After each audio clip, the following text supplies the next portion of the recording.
ఇరిగేషన్కి సంబంధించినటువంటి దాంట్లో రాజకీయంగా అన్న దాని మీద పెద్దగా ఇదే ఉండదు.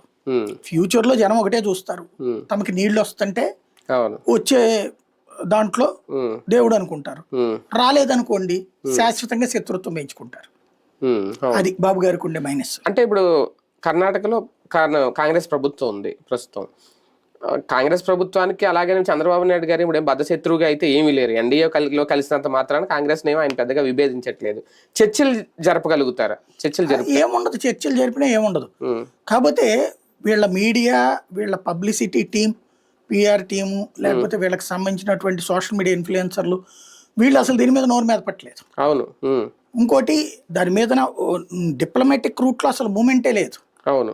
కేంద్రానికి కంప్లైంట్ చేయాలా, కర్ణాటక నిలదీయాలా, కాంగ్రెస్ నిలదీయాలా, కాంగ్రెస్ ఆఫీస్ దగ్గర దానం చేస్తామనాలా.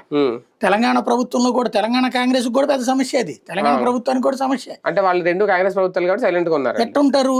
తెలంగాణ ప్రజలు ఇంకెందుకు ఉద్యమం చేయడం ఎందుకు? ఇంకప్పుడు నీళ్లు, నిధులు, నియామకాలే. నీళ్లు కర్ణాటక దోచుకుది ఏంటంటే వీళ్ళు చూస్తా కూర్చుంటే ఇంకెందుకు? అక్కడ ఉన్న బీఆర్ఎస్, బీజేపీ ఏం చేస్తారు అర్థం కావట్లేదు. పేపర్ స్టేట్మెంట్లు ఇస్తున్నారు. పోరాటం ప్రారంభించాలి కదా, వాళ్ళకి అవకాశం ఉంది పోరాటానికి, మనకు అవకాశం లేదు. ఆ వాళ్ళ దాకా పోయి చేసి రావడానికి సమస్య ఉంటది. వాళ్ళకైతే అవకాశం ఉంది పక్కనే కాబట్టి చెయ్యాలి. ఇక్కడ సమస్య ఏంటంటే పోరాటాలు చేసినా అవ్వదు, నేను చెప్పినట్టు.